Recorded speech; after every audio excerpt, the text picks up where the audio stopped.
ഇത് കെ ശൈലജ, ഇവിടെ താങ്കളുടെ പരാതിയിലും താങ്കൾ ഇന്നലെ വാർത്താ സമ്മേളനത്തിലടക്കം പറയുന്നത് ഈ സൈബർ അധിക്ഷേപത്തിനുമില്ല എന്നാൽ അങ്ങേയറ്റം വൃത്തികെട്ട വാക്കുകളാണ്. അത് വായിക്കാൻ കഴിയുന്നത് എന്ന് പറഞ്ഞാൽ എന്താണ്, സംസ്കൃത മനസ്സുള്ള ആർക്കും വായിക്കാൻ കഴിയാത്ത, ഇവിടെ അത് ആവർത്തിക്കാൻ കഴിയാത്ത അങ്ങേയറ്റം വൃത്തികെട്ട വാക്കുകളാണ്. അതിൻ്റെ പിന്നിൽ UDF നേതൃത്വവും UDF സ്ഥാനാർത്ഥിയുമാണ് എന്ന ഉറപ്പ് എന്തുകൊണ്ടാണ് ശ്രീമതി കെ ശൈലജ? ഇത് തുടർച്ചയായിട്ട് വരുന്നത് കൊണ്ടാണ്.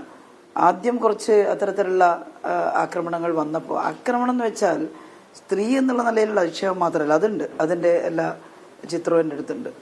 പിന്നെ അത് കൂടാതെ തന്നെ ചില പേജുകൾ കൃത്യമായിട്ട് ക്രിയേറ്റ് ചെയ്തിട്ട് ഞാൻ എൻ്റെ അഭിപ്രായത്തിൻ്റെ നേരെ വിപരീതമായിട്ട് ഞാൻ പറഞ്ഞു എന്ന് പറഞ്ഞിട്ട് അതിനകത്ത് കൊടുക്കുക.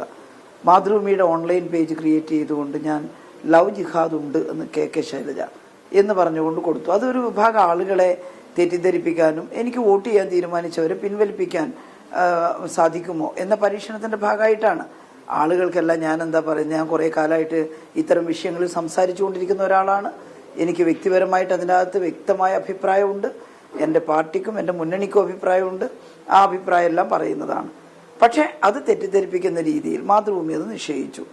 അത് കഴിയുമ്പോൾ പുതിയ ഓരോന്നായിട്ട് ഉണ്ടാവുകയാണ്.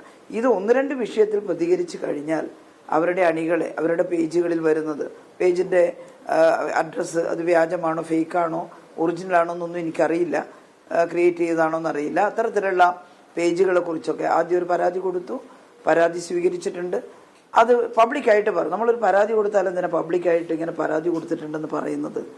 ആ കാര്യങ്ങൾ ഉപേക്ഷിക്കാൻ വേണ്ടിയിട്ടാണ്, അല്ലെങ്കിൽ അത് അവസാനിപ്പിക്കാൻ വേണ്ടിയിട്ടാണ്.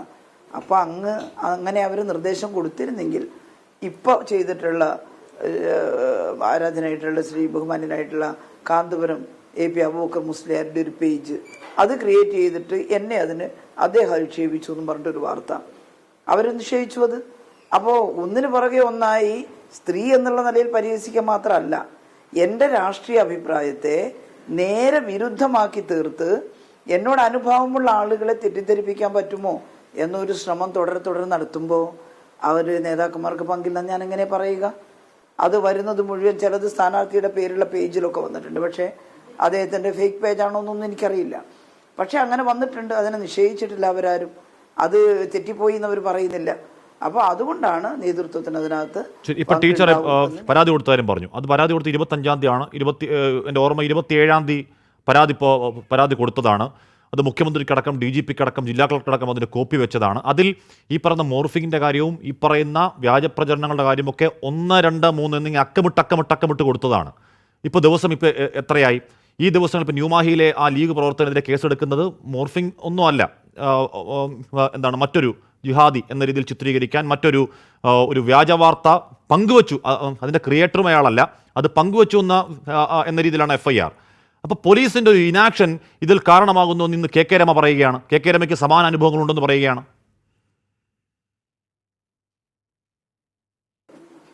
കേരള പോലീസിനെ കുറിച്ച് സ്ഥിരമായിട്ട് എന്ത് കിട്ടിയാലും പറയുന്നൊരു വർത്തമാനമാണത്.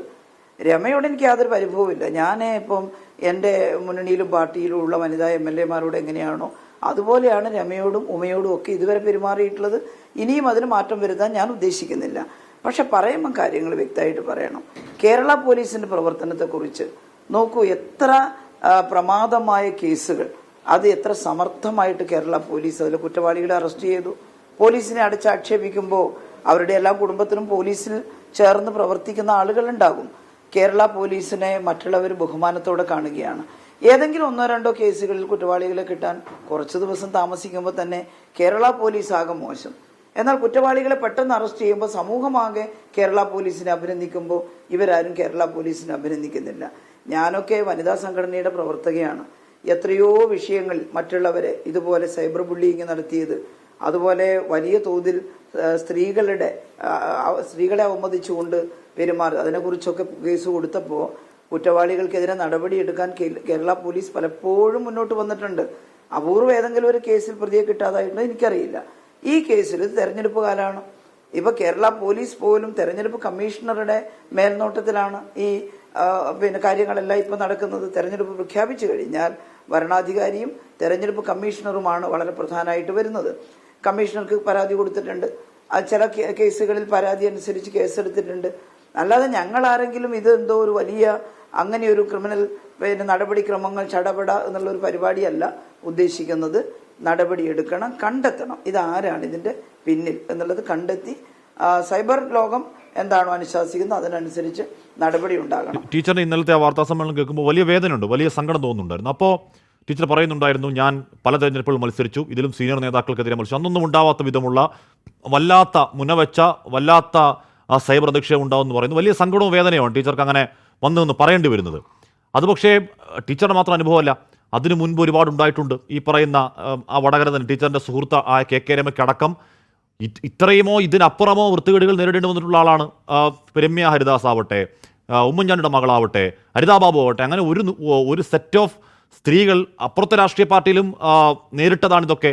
അന്നൊക്കെ അതിനെ എന്താണ് ഇനി മേലാൽ ആവർത്തിക്കരുത് എന്ന് കണ്ട്, അല്ലെങ്കിൽ ആ നല്ല ഉദ്ദേശത്തിൽ 100% ആത്മാർത്ഥതയോടെ തള്ളിപ്പറയാൻ ടീച്ചർ അടങ്ങുന്ന CPM നേതൃത്വം തയ്യാറായിട്ടുണ്ട്. ടീച്ചറെ,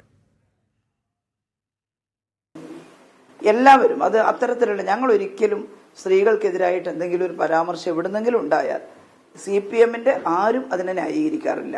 അങ്ങനെ ആരെങ്കിലും ഒരു പരാമർശം ഉണ്ടാക്കിയിട്ടുണ്ടെങ്കിൽ ഞാൻ പറഞ്ഞു, ഈ സ്ത്രീ എന്നുള്ള നിലയിലുള്ള പരാമർശത്തെക്കുറിച്ച് മാത്രമല്ല, ഒരു തെരഞ്ഞെടുപ്പ് വേളയിൽ സ്ഥാനാർത്ഥിയുടെ പൊളിറ്റിക്കൽ ക്രെഡിബിലിറ്റി അത് അംഗീകരിക്കാതെ നമ്മൾ പ്രതിനിധാനം ചെയ്യുന്ന അല്ലെങ്കിൽ പ്രചരിപ്പിക്കുന്ന ആശയങ്ങളെ വളച്ചൊടിച്ച് ഘടകവിരുദ്ധമായി പ്രചരിപ്പിക്കുക, അതും കൂടി ഇതിനകത്തുണ്ട്.